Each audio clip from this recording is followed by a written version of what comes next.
that. Kejriwal ji gave proofs of those people who were not accused. When he was talking about Sheila Dikshit ji, she was not accused. It was the person who was blamed. Sheila Dikshit was never been asked to come to ED office. It was only Kejriwal ji who was blaming it and said, why don't you prosecute her? So one is that double standard. But I don't want to comment on that because that's a double standard been discussed for last 10 years. I'm not talking about a double standard which is unique.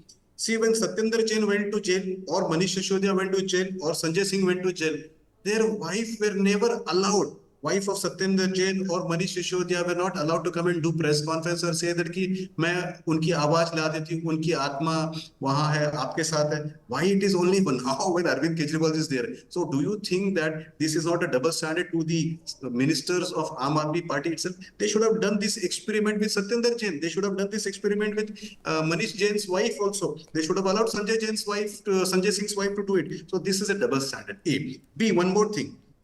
There is a power struggle within the palace of Aam Aadmi Party. One where statements are coming from Sunita ji, another way there is statements coming for Akshit. They are going through a power struggle within the organization. They are suffering that crisis right now. But that is their internal matter to deal with. Why are your ministers commenting on it? Number three point.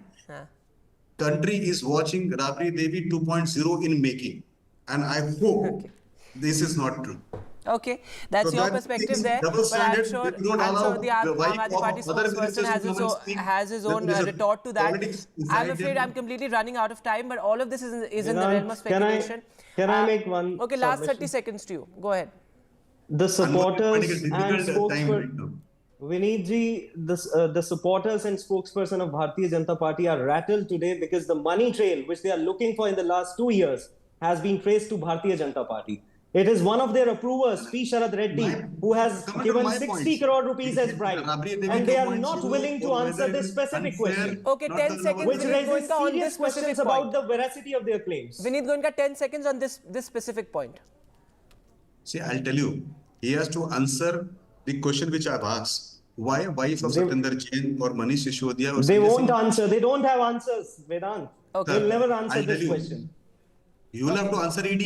इस देश में चोर पूछेगा और साहूकर answer देगा, ऐसा कैसे होगा? So I'm afraid I'll have to leave it at that. Thanks very much, gentlemen, for joining us with that. So this is the kind of political bickering that we are seeing, across the national capital. Of course, the Aam Aadmi Party saying that the BJP, the agencies are acting at the behest of the BJP. The BJP saying the Aam Aadmi Party needs to get its act together before polls. But moving now to the other big political headline, well, the phone tapping controversy in Telangana that has completely exploded as the polls draw closer.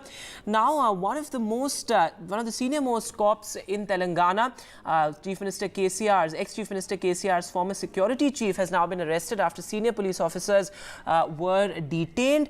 So now the spotlight really is on Chief Minister KCR, ex-Chief Minister KCR, the BJP and the Congress both cornering BRS on corruption allegations. Of course, this comes after the liquor policy allegations against KCR's daughter, K. Kavita, and now the phone tapping row.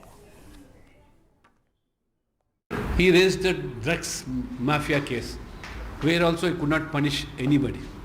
Now that phone tapping case has been come up in the limelight. If Revanth is really sincere enough to punish the culprits who are involved in all these scams, if they are not hand in glove with these BRS people, or now he is trying to lure those BRS people to come into Congress fold, he should order for a CBI inquiry in also phone tapping case. We believe that phone tapping might have taken place in Telangana.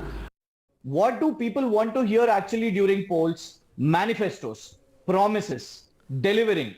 But here they want us to debate only about ED notices, CBI.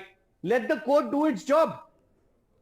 Honorable Chief Minister, then Chief Minister KCRG will definitely answer, or any of us, if we are blamed, we will definitely answer. Not naming the then DGP, not naming the then Intelligence Chief Mr. Shivdar Reddy. They just want to, throw tarnish image on the name of mudslinging, and that is what is happening. The earlier term of the former Chief Minister, he was the Chief Security Officer, and subsequently he was transferred as the DCP of the City Task Force, and what we understand is that he would be carrying out the operations, the instructions that were coming from above, possibly, or the likelihood that politically he was being given directions by the political leadership and he was carrying them out. That is at least the speculation after the kind of investigation and the questioning that's happened of the multiple officers. 4 officers, as you know, have been arrested so far, and 2 of them police custody was given yesterday in the evening, Bhujangarao as well as Tirupatanna, and both of them have been brought for questioning to the Banjara Hills police station, where for the next 5 days they are going to be grilled, and whatever information that they reveal to the police will be used as leads for furthering the scope of this investigation, because senior political leaders, whether it is from the BJP or from the Congress, they are saying that this is something that would have certainly had political directives being given by the leadership, and therefore they believe that the next level of investigation will actually be of the political leadership. Of course, the BRS has been dismissive of the kind of revelations that are coming out of this phone tapping scandal, but very clearly this is something that is putting the BRS further on the back foot at a time when politically also they seem to be really in the dock, with many of their senior leaders leaving, many candidates not willing to contest, and we just saw last night as well the Warangal candidate saying that she does not want to contest, and she has cited multiple reasons, including the charges of corruption, land grab, phone tapping, liquor scam, all of which in many senses is something that is adding to the perception that all was not well when the BRS was in power.